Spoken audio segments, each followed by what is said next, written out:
says, إِنَّ التصوف شيء يقذفه الله في قلوب أصفيائه. Tasawwuf is something that God thrusts into the hearts of those people of purity. وَهُوَ يُذَاقُ عَلَى يَدِّ أَهْلِهِ. And it's something that must be tasted at the hands of its people. So what he's saying, and this is Imam al-Ghazali who precedes him and is really one of the great formulators of this science. Imam al-Ghazali says that tasawwuf is really about dhawq, which is tasting. And the reason they use that metaphor for this science is because there are certain things that you cannot explain to other people. They have to be tasted. And Imam al-Ghazali uses honey as his metaphor. He said, if somebody asks you what honey tastes like, the best way to help him understand is to give him a spoonful of honey. You can say it's sweet, but it's not like sugar. It's not like fruit. It's a distinct thing. And even though honeys are very different, there's something that all honeys share in common, that we place them into the jins or the genus of honey. There's different types of honey, but there's one genus. And so that's what he's saying, that this is something about tasting. And that's why the best way to taste this is to be in the company of its people, because you'll experience it from them. It's not something that you can really get from a book. A book can help you. It's like a map, but in the end you have to take the journey. The map's a waste of time. Borges, the Argentinian writer, has a story about a Chinese emperor that wants an exact map of China.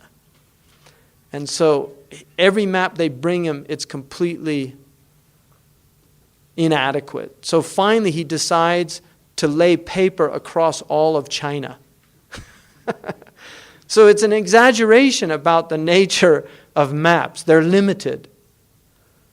They're always limited. You have to take the journey. That's the only way you're going to understand the terrain. You can read about desert, but you have to experience it. You have to see it. You can read about a maha, but once you see a maha, you'll understand why the Arabs, you read maha, it's a woman's name. Why would they name a woman after a wild oryx? It's a gazelle. Oryx is a type of gazelle. Yeah. Oryx is a type, it's a specific type. That's okay. But why they would name after the animal, you have to see it. And once you see it, now I understand. It makes perfect sense. And that's experience. That's the difference of experience and a kind of book knowledge. The Arabs say everything has a portion of its name. Like whenever whatever you give a child. Yeah, that's why the Prophet said, choose good names for your children, because they'll get a portion of the name. And that's the nature of what name, the power of names. That's why the Prophet always changed bad names, negative names. So then he says, وَأَصْلُهُ نِعْمَ الصَّفَا وَالْوَفَاء وَالْمَحَبَّةَ الصَّادِقَةِ مَحَلَّ الْقُرْبِ بِالْمُصْطَفَى. Its foundation is the blessing of purity and loyalty, of fulfilling your oath and promise. And true love, and its place is in nearness to the Prophet ﷺ. So that's really what this is about. It's about those things that he described. وَأَمَّا تَصَوُّفْ فَلَهُ تَعَلُّقٌ بِالْقُرْآنِ. As for tasawwuf, it has a connection with the Quran. In other words, this is a Quranic science. And that's why what's interesting about this book and why I really like it is he took it entirely from the Quran. Because there's people that claim tasawwuf is something outside of Islam.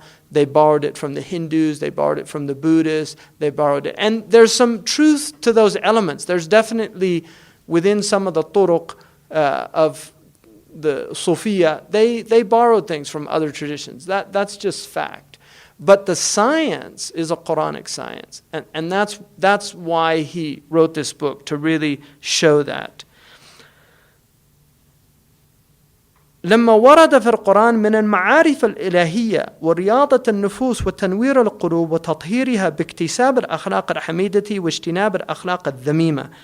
Because we see that in the Quran, many divine knowledges have come, and also the disciplining of the souls, the illumination of the hearts, the purification of the hearts, by acquiring virtuous character and by avoiding vice.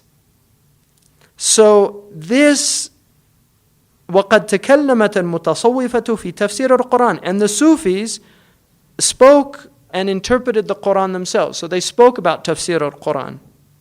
فَمِنْهُمْ مَنْ أَحْسَنَ وَأَجَادَ ووصل بنور بصيرته إلى دقائق المعاني والرشاد ووقف على حقيقة المراد ومنهم من توغل في المعاني الباطنة وحمل القرآن على ما لا تقتضيه اللغات العربية وقد جمع أبو عبد الرحمن السلمي كلامهم في التفسير في كتابه الذي سماه الحقائق.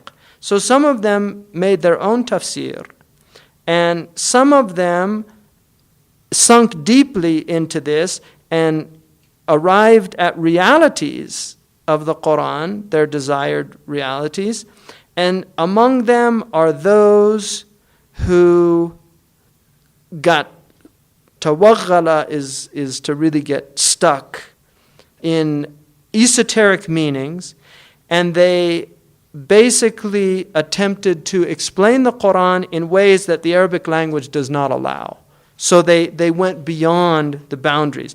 And he says al-lughat al-arabiyya, which is a plural, because in tafsir there are many ways to interpret a word, and the mufassir will look at the different ways. And one of the qawa'id of tafsir, the principles in tafsir, is that any meaning that is sound in Arabic and in accordance with the grammar, the syntax, and the rules of the Arabic language, and can be proven, is an acceptable interpretation of the Quran. As long as it's not a ta'wil ba'id, where something's just far-fetched, but if the Arabic tahtamiluhu al-arabiyya, if the Arabic contains that and it's not far-fetched, then it's an acceptable way of looking at that verse. And that's why you have primary meanings, secondary, tertiary meanings. So that's an important aspect of the science. And Abu Abdurrahman as-Sulami, he's one of the great scholars. He was born in 325. He wrote in hadith and tafsir. He's very well known.